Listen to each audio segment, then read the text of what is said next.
একজন রাজা একদিন তার রাজদরবারের সকল সভাসদগণকে ডেকে বললেন যে, সবাই শোনো, আগামীকালকে রাজদরবারে কোনো রান্না হবে না, তাই তোমরা তোমাদের পক্ষে যতটুকু সম্ভব আমার জন্য দুপুরের খাবার তোমাদের বাড়ি থেকে নিয়ে আসবে। বিশেষ কোনো আয়োজনের দরকার নেই, তোমরা যা খাও ওই রকম করে আমার জন্য একটা কিছু নিয়ে আসলেই হবে, আমি ওটা দিয়ে দুপুরের খাবার চালিয়ে নেব। এই বলে রাজা সবাইকে নির্দেশ দিলেন। পরবর্তী দিন যখন সবাই রাজদরবারে আসলো, তখন সবাই সবার সাধ্যমতো যতটুকু সম্ভব হয়েছে রাজার জন্য দুপুরের খাবার নিয়ে আসলো। কেউ ফুলকপি, শিম, কাতল মাছ এগুলো রান্না করে রাজার জন্য নিয়ে আসলো, কেউ পোলাও, মুরগির গোশত, গরুর গোশত এগুলো রান্না করে নিয়ে আসলো, আবার কেউ কোরমা বানিয়ে নিয়ে আসলো, কেউ আবার রাজাকে পান্তা ভাত আর ইলিশ মাছের স্বাদ বোঝানোর জন্য রাজার জন্য পান্তা ভাত আর ইলিশ মাছ নিয়ে আসলো।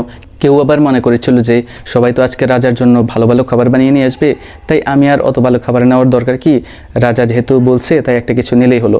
তাই সে অত চিন্তা না করে রাজার জন্য কিছু পানি ভাত, একটা পেঁয়াজ এবং 2টা কাঁচামরিচ রাজার জন্য নিয়ে গেল।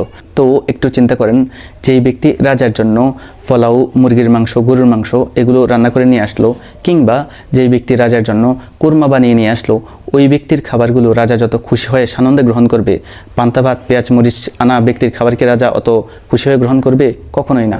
কেননা রাজা জানে আপনি প্রতিদিন যত খারাপ খাবারই খান না কেন, একদিন রাজার জন্য ভালো খাবার প্রস্তুত করা সবার পক্ষেই সম্ভব, এবং যে কেউ চাইলেই এটা সম্ভব, ইচ্ছে করলেই এটা সম্ভব। ঠিক একই রকমভাবে মহান আল্লাহ রাব্বুল আলামিন আমাদেরকে এই দুনিয়ায় পাঠিয়েছেন একমাত্র তার ইবাদত করার জন্য এবং পৃথিবীর সবখানে তার কালিমার দাওয়াত পৌঁছে দেওয়ার জন্য। এখন আপনি যদি একটা ভালো চাকরি জোগাড় করে ইসলামের কিছু আমল করে পরিবার পরিজনের সাথে আনন্দে দিন কাটিয়ে দেন, তাহলে সেটা হবে ওই ব্যক্তির মতো যে রাজার জন্য পান্তা ভাত, মরিচ এবং পেঁয়াজ নিয়ে এসেছিল। কিন্তু আপনি যদি মনে করেন যে না, আমার শুধু নিজের কথা চিন্তা করলে হবে না, ইসলামের প্রতিও আমার কিছু দায়বদ্ধতা রয়েছে, এই কথা চিন্তা করে আপনি যদি ইসলামের জন্য কিছু করার চেষ্টা করেন, অর্থাৎ আপনি যেই সেক্টরে রয়েছেন ওই সেক্টর থেকে যতটুকু সম্ভব অতটুকু যদি আপনি ইসলামের জন্য করতে পারেন, তাহলে এটা আপনার জন্য যথেষ্ট হবে এবং এতে আল্লাহ অনেক খুশি হবে। এবং তাহলে আপনি ওই সভাসদগণের মতো হবেন যারা নিজেদের সামর্থ্য কম থাকা সত্ত্বেও নিজেদের সামর্থ্যের দিকে না তাকিয়ে রাজার জন্য পোলাও, মুরগির মাংস, গরুর মাংস কিংবা কোরমা বানিয়ে নিয়ে গিয়েছিল।